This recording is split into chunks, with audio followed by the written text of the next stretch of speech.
ரீசெண்டாக வந்து என்னோட ஒரு நண்பரை சந்திக்க நேரிட்டது. அவர் வந்து ஒரு ஃபினான்ஷியல் கன்சல்டன்ட் ஆக்சுவலாக.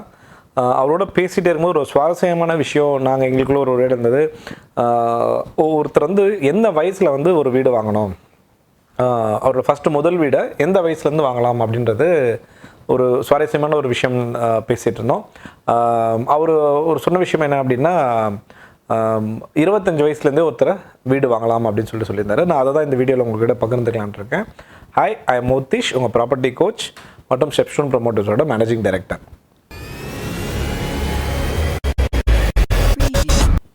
ஓகே, முதல் ஒரு ஃபஸ்ட் டைம் ஒருத்தர் வந்து வீடு வாங்குறாரு அப்படின்னா அவர் எந்த ஏஜ்லேயே வந்து வீடு வாங்கலாம் அப்படின்னு பார்த்தீங்கன்னா 25 வயசுலேயே வீடு வாங்கலாம் அப்படின்றது தான் டிஸ்கஸ் பண்ணோம். ஏன் 25 வயசுலேயே வந்து எப்படி வீடு வாங்க சாத்தியம் அப்படின்னு பார்த்தீங்க அப்படின்னா, பர்டிகுலராக இன்றைக்கி இருக்க சூழ்நிலையில் வந்து ஒரு அண்டர் கிராஜுவேஷன் வந்து முடிக்கிறது வந்து பார்த்திங்கன்னா ஒரு 19-20 இயர்ஸில் வந்து ஒரு 21 மேக்ஸிமம் அப்படி பார்த்தீங்கன்னா அண்டர் கிராஜுவேஷன் முடிச்சுறாங்க. ஸோ ஒரு அண்டர் கிராஜுவேஷன் முடிச்சு ஒருத்தர் வந்து வேலைக்கு வந்து 21 வயசுலேயோ 22 வயசுலையோ ஜாயின் ஆகிறாங்க அப்படின்னு பார்த்தீங்கன்னா ஒரு 3-4 இயர்ஸ் எக்ஸ்பீரியன்ஸ் வந்து வேலையில் இருப்பாங்க. ஒரு 25 வயசுலேயே வந்து அவங்களால வந்து ஒரு வீடு வாங்க தயாராகிடுறாங்க. இல்லை நான் போஸ்ட் கிராஜுவேஷன் முடிச்சிருக்கேன் அப்படின்னா போஸ்ட் கிராஜுவேஷன் வந்து ஒரு 22 இயர்ஸில் வந்து ஒருத்தரால் வந்து இன்றைக்கி போஸ்ட் கிராஜுவேஷன் முடிச்சிடறாங்க. பிஏ எம்பிஏஓ அந்த மாதிரி பண்ணுறாங்க அப்படின்னா போஸ்ட் கிராஜுவேஷன் 22 இயர்ஸில் முடிச்சுறாங்க. ஸோ 22 இயர்ஸில் முடிச்சிங்க அப்படின்னா ஒரு 4 வருஷம் நீங்கள் பணியில் வந்து ஜாயின் பண்ணி ஒரு எக்ஸ்பீரியன்ஸ் ஒரு லெவலுக்கு வரீங்க அப்படின்னு பார்த்தீங்கன்னா ஒரு 27 வயசில் வந்துடலாம். ஸோ நீங்கள் ஒரு அண்டர் கிராஜுவேஷன் ஸ்டூடெண்ட்டாக இருந்தீங்க அப்படின்னா வித் ஒரு 4 இயர்ஸ் எக்ஸ்பீரியன்ஸோட நீங்கள் ஒரு பணியிடத்தில் 25 வயசில் உங்களால் செட்டில் ஆக முடியும். அதே ஒரு போஸ்ட் கிராஜுவேஷன் படிச்சிருக்கீங்க அப்படின்னு பார்த்தீங்கன்னா ஒரு 27 வயசில் ஒரு 4 இயர்ஸ் ஆஃப் ஃபீல்டு எக்ஸ்பீரியன்ஸோட உங்களால் வந்து ஒரு பணியிடத்தில் உங்களால் ஒர்க் பண்ண முடியும். ஓகே, ஸோ இந்த 4 வருஷம் நீங்கள் வந்து ஒரு 22 வயசில் ஒரு வந்து வேலைக்கு ஜாயின் பண்ணிட்டீங்க, ஒரு 4 இயர்ஸ் ஒர்க் பண்ணிட்டுருக்கீங்க அப்படின்னா நீங்கள் ஒரு வீடு வாங்குறதுக்கான ஒரு 20% பேமெண்ட்டை சேவ் பண்ண ஆரம்பிக்கலாம். ஃபார் எக்ஸாம்பிள் நீங்கள் வந்து ஒரு 40 லட்சத்தில் ஒரு ப்ராப்பர்ட்டி வாங்குறீங்க அப்படின்னு பார்த்தீங்கன்னா அதுக்கு 20% உங்கள் சைடில் ஒரு கான்ட்ரிபியூஷன் இருக்கும். அது வந்து கிட்டத்தட்ட ஒரு 8 லட்ச ரூபாய். ஓகேவா? இந்த 8 லட்சத்தை நீங்கள் உங்களுக்கு இந்த 4 வருஷம் டைம் இருக்கும். நீங்கள் வந்து 22 வயசில் ஒரு வேலைக்கு சேர்றீங்க. அது வந்து படிப்படியாக நீங்கள் உங்களுக்கு போய் ஒரு எக்ஸ்பீரியன்ஸ் ஸ்டேஜ் வந்து ஒரு கம்பெனியில் ஒரு நிறுவனத்தில் ஒரு நிலையான நிலைக்கு வரத்துக்கு ஒரு 25-26 வயசில் உங்களால் வர முடியும். அந்த 4 வருஷத்தில் இந்த 20% பேமெண்ட்டை நீங்கள் சேவ் பண்ணிகிட்டே வரலாம். இது யாருக்கு அப்ளிகபிள் அப்படின்னு பார்த்தீங்கன்னா, பேரண்ட்ஸ் இருக்காங்க, ஒரு சாதாரண ஒரு மிடில் கிளாஸ் ஃபேமிலியிலேருந்து வந்திருப்பாங்க, அவங்களால வந்து ஒரு வாடகை வீட்டிலே இருந்திருப்பாங்க, அவங்களால பசங்களுக்கு ஒரு வீடு வாங்குறதுக்கான சப்போர்ட் பண்ண முடியாத நிலைமையில் இருக்க பேரண்ட்ஸ் இருக்காங்க அப்படின்னா, ஸோ இந்த பசங்க 22 வயசில் வேலைக்கு சேர்ந்து ஒரு 4 வருஷம் 5 வருஷம் சிறுவாக பணம் சேர்த்து அவங்களுக்கான ஒரு வீடு வாங்குறதுக்கான ஒரு 20% பேமெண்ட்டை சேவ் பண்ணி வைக்க முடியும். ஸோ அதுக்கப்புறம் என்ன பண்ணலாம் அப்படின்னா, பேங்க் வந்து ஒரு 80% ஃபண்ட் இன்றைக்கி கொடுக்க தயாராக இருக்காங்க. ஸோ நீங்கள் ஒரு வீடு வாங்கணும் அப்படின்னா 20% பேமெண்ட் ரெடியாக இருந்தால் போதும். நீங்கள் 22 வயசில் ஒரு 21 வயசில் 22 வயசில் நீங்கள் ஒரு வேலைக்கு செய்கிறீங்க, 4-5 வருஷம் வேலை செய்கிறீங்க, அதில் ஒரு 20% பேமெண்ட்டை சேர்த்து வைக்கிறீங்க அப்படின்னா அதை வந்து ஒரு ப்ராஜெக்ட் போய் பார்க்குறீங்க, ஒரு பில்டர்கிட்ட போய் ஒரு வீடை பார்க்குறீங்க, அந்த 20% பேமெண்ட் பண்ணி புக் பண்ணால் போதும். மீதி 80% நீங்கள் லோனில் வரும். லோன்லேருந்து நம்ம இஎம்ஐ கட்டி அதை அந்த வீடை மாதம் இஎம்ஐயில் கட்டுற மாதிரி வச்சுக்கலாம்.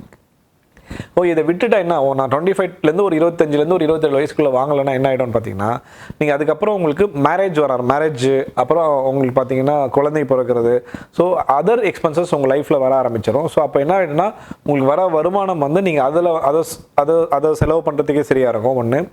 இன்னொன்று, இந்த 22லேருந்து இந்த 25 வயசுக்குள்ளே நான் வீடு வாங்கணுன்ற ஒரு குறிக்கோளை வச்சு பணம் சேவ் பண்ண இல்லை அப்படின்னா ஆகிடும்னா, செலவு பண்ணுறதுக்கான சொசைட்டியில் நிறைய விஷயங்கள் இருக்குது. இன்றைக்கி என்டர்டைன்மெண்ட்ஸ் இருக்குது. ஓகேங்களா?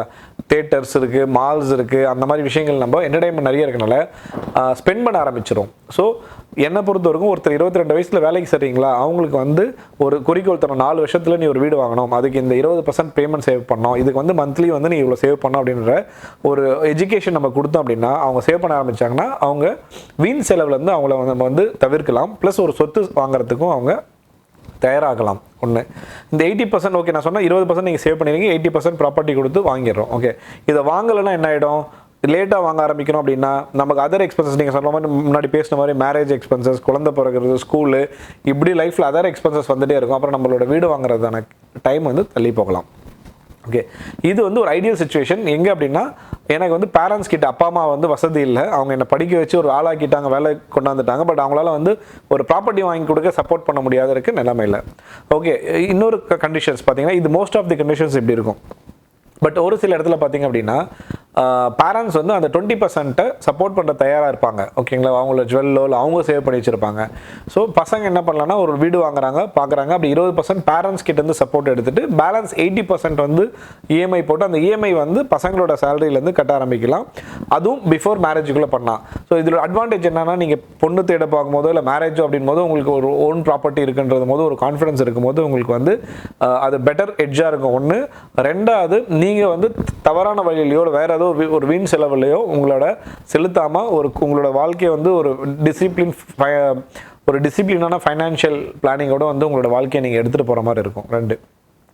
ஓகே, இதையும் மிஸ் பண்ணிடுறோம், அப்போ என்னால் வீடு வாங்க முடியாதா? இல்லை. தேர்ட் ஒரு ஆப்ஷன் இருக்குது. என்ன அப்படின்னு பார்த்தீங்கன்னா, இன்றைக்கி நிறைய பேர் பார்த்தீங்கன்னா மேரேஜ் ஆனதுக்கப்புறம் பார்த்தீங்கன்னா ஹஸ்பண்ட் ஒய்ஃப் 2 பேருமே வேலைக்கு போகிறாங்க. ஓகேவா?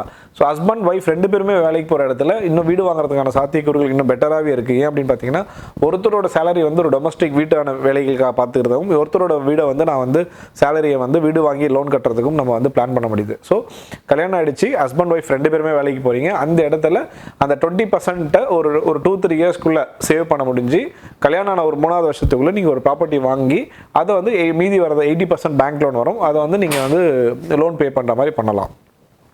ஸோ என்னை பொறுத்த வரைக்கும் ஒரு 22 இயர்ஸில் நீங்கள் காலேஜ் விட்டு வெளியே வரீங்க, கம்பெனி ஜாயின் பண்ணிங்க அப்படின்னா உங்களுக்கு 3-4 இயர்ஸ் ஒரு குறிக்கோள் வைங்க.